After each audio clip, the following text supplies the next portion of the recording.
हर बार comment आता है क्या इतना कर लूं तो हो जाएगा, अरे क्यों नहीं होगा, और अगर नहीं होना होता तो मैं करवाता क्यों। तो इसीलिए आंख बंद करके अब भरोसा करो, ये टाइम है भरोसा करने का और चीजों को करने का।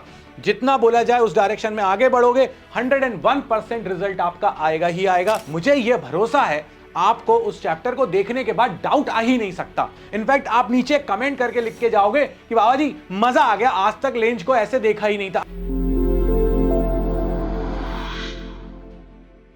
तो चलिए दोस्तों शुरू करते हैं अपना युद्धाभ्यास में चैप्टर नंबर 6 इलेक्ट्रोमैग्नेटिक इंडक्शन।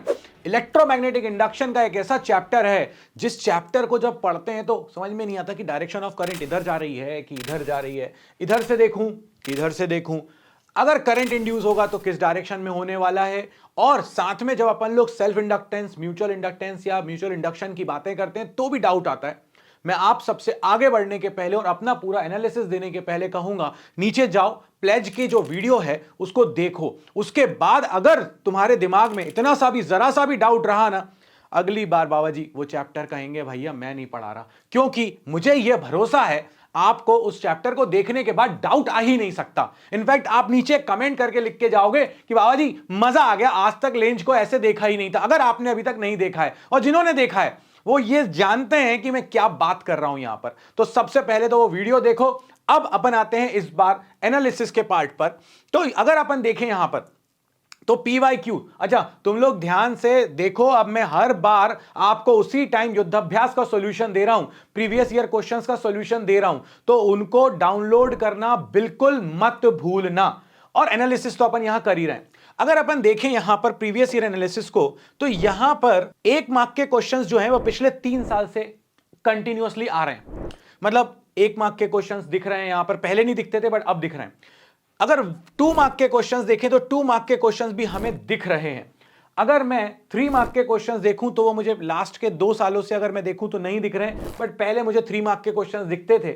और पिछले कुछ सालों से आपको 5 मार्क के क्वेश्चंस भी देखने नहीं मिल रहे हैं। एक साल ऐसा था कि सारे सेट में आ गए थे, इसलिए यहां 3 नंबर दिख रहा है। मतलब 15 मार्क के क्वेश्चन नहीं आए थे, 5 मार्क का ही आया था, एक ही क्वेश्चन आया था, मगर वो 3 अलग अलग सेटों में थे। अगर मैं बात करूं 19 की और 18 की, उस समय इलेक्ट्रोमैग्नेटिक इंडक्शन में और भी चीजें एडेड थी, इसलिए 5 मार्क का क्वेश्चन बड़े आसानी से यहां बन जाता था।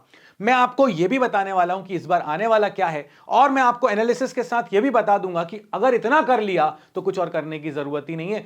छोटा सा एनालिसिस है दोस्तों, अगर समझ में आ जाए ना तो यह चैप्टर आपके लिए हलवा है और मार्क्स देके जाएगा। अब इस बार के लिए एक्सपेक्टेड क्या है, 1 मार्क, 2 मार्क, 3 मार्क, आपके एग्जाम में इनमें से कोई भी 2 वैरायटी देखने मिल सकती है कि भाई 1 मार्क के मिल जाएंगे और 3 मार्क मिल जाएगा, या 1 मार्क और 2 मार्क। 1 मार्क तो मिलेगा ही मिलेगा, इसकी श्योरिटी दे रहा हूं आपको मैं।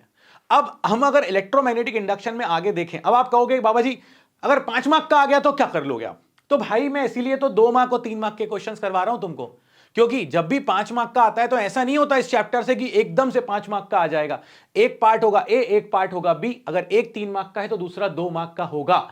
और यहां पर अब हमारे पास अगर बनता है 5 मार्क का क्वेश्चन तो वो 101% कॉम्बिनेशन होगा 3 मार्क और 2 मार्क के क्वेश्चंस का। तो इसीलिए दिमाग पर जोर बिल्कुल मत दो, 5 मार्क के लिए नहीं करना है, 1, 2 और 3 मार्क के लिए करना है हमको, और वो तो नीचे PDF में मिल ही रहा है। तो मैं आगे बढ़ते हैं। जैसे एक क्वेश्चन उठाया मैंने यहां पर, मैं आपको यहां पर वो वैरायटी दिखाने की कोशिश कर रहा हूं, और मैंने हमेशा कहा है, हर युद्धाभ्यास के वीडियो में मैंने कहा है अटेंडेंस जरूर लगाओ, और यहां पर मैं जो क्वेश्चन दिखाने की कोशिश कर रहा हूं वो बहुत ही ज्यादा इंपॉर्टेंट है, बहुत ही ज्यादा इंपॉर्टेंट है, या आपसे नहीं बन रहे होंगे, डिफिकल्ट लग रहे होंगे। इसीलिए यहां पर क्या कहा मुझसे इस क्वेश्चन में, इस क्वेश्चन में कहा गया कि 2 इंडक्टर्स हैं जिनका सेल्फ इंडक्टेंस 12 मिली हेनरी और 30 मिली हेनरी है, इंक्रीजिंग विद टाइम। अच्छा, इनके अंदर जो करंट है वो टाइम के साथ इंक्रीज हो रहा है with time at the same rate, मतलब di/dt दोनों का सेम है। Draw the graph showing the variation of EMF induced with the rate of change of current. Okay, rate of change of current के साथ induced EMF का अपन को graph बनाना है। तो सबसे पहली चीज, ये बीबी क्वेश्चन है, खत्म नहीं होता, खत्म होने पे भी नहीं, एक पार्ट है उसके बाद दूसरा पार्ट फिर से है। तो अगर मैं इसके एक पार्ट को देखूं यहां पर, तो मुझसे ये कहने की कोशिश ये कर रहा है कि आपको ग्राफ बनाकर दिखाना है मुझे EMF इंड्यूस्ड वर्सेस di/dt। मैंने कहा कोई दिक्कत नहीं, बना देता हूं। सो मेरे पास फॉर्मूला क्या है, E = -L di/dt। रिमेंबर, ये आपके कौन से एक्सिस पर है, Y एक्सिस पर है, ये आपके कौन से एक्सिस पर है, X एक्सिस पर है। तो अगर आप देखें तो ये लीनियर रिलेशन है, और लीनियर रिलेशन में स्ट्रेट लाइन बनता है, मगर नेगेटिव है तो स्लोप पॉजिटिव नहीं होगी, स्लोप नेगेटिव होगी। तो आपने कहा ओके, मेरा ग्राफ जो है वो ऐसा कुछ बनेगा। इसकी स्लोप क्या रिप्रेजेंट कर रही है? इंडक्टेंस। तो जिसका इंडक्टेंस ज्यादा उसकी स्लोप भी ज्यादा नेगेटिव में। और अगर पहला वाला देखें तो उसके लिए 12 है और दूसरे वाले के लिए 30 है। तो इसका मतलब यह हुआ कि ये आपके पास बन गया L is equal to 12 milli henry का, और ये बन गया आपके पास L is equal to 30 milli henry का। दैट्स इट, पार्ट ए खत्म। पार्ट बी की बातें करते हैं दोस्तों। पार्ट बी की अगर अपन बातें करें, energy stored in each inductor with the current flowing through it, energy stored का ग्राफ बनाना है। तो भैया एनर्जी स्टोर्ड का ग्राफ होता है अपने पास हाफ LI स्क्वायर के अकॉर्डिंग, क्योंकि ये एनर्जी स्टोर्ड होती है इंडक्टर के अंदर मैग्नेटिक फॉर्म में। तो मैंने कहा भाई ये फॉर्मूला क्या है मेरे पास, U is equal to half LI square. अब अगर यहां पर आप देखो तो ये y एक्सिस पर और ये x एक्सिस पर, यहां आप ले रहे हो एनर्जी, यहां आप ले रहे हो करंट। तो ग्राफ जो आपके पास बनने वाला है वो ग्राफ बनने वाला है हाइपरबोला या पैराबोला। क्या बनेगा भैया? पैराबोला बनेगा। क्यों बनेगा? क्योंकि y is proportional to x square. तो ये पैराबोलिक बन गया ग्राफ। अब यहां पर L जो है वो सामने ऊपर न्यूमरेटर में है, अगर L ज्यादा तो ये ग्राफ थोड़ा सा और स्टीप हो जाएगा। तो ये आपके लिए बन गया L is equal to 30 milli henry के लिए, और ये बन गया 12 मिली हेनरी के लिए, और पूरे मार्क्स हमने इसके बटोर लिए। ऐसे क्वेश्चन आते हैं एग्जाम में। अब मुझसे अगर वो वैल्यूज भी निकलवाते तो कुछ डेटा और देते, मैं वैल्यूज भी निकाल देता। और दूसरे क्वेश्चंस क्या आएंगे, एक ऐसा आ जाएगा, इसमें कैपेसिटर की पोलैरिटी प्रिडिक्ट करो कि भैया यहां पर जो कैपेसिटर है उस पर किस साइड पर पॉजिटिव होगा, किस साइड पर नेगेटिव। तो ये साइड पॉजिटिव होगी, ये साइड नेगेटिव होगी। ये आप एक बार जाकर प्लेज देखो, यकीन का वीडियो देखो, यकीन सीरीज जो आई थी PYQs की, उसमें मैंने शानदार क्वेश्चन करवाया था।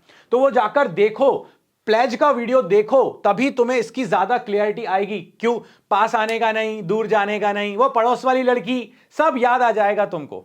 आगे देखो, अगर मैं आपसे कहूं यहां पर, इसकी भी बूटी दी थी मैंने आपसे कहा था, यहां पर क्या बोल रहा है, the electric current in the wire direction B2A is decreasing. अगर ये करंट इस तरफ आ रहा है और करंट डिक्रीज हो रहा है, अगर करंट डिक्रीज हो रहा है तो मैंने कहा था ना कि अपोज करेंगे हम चेंज का।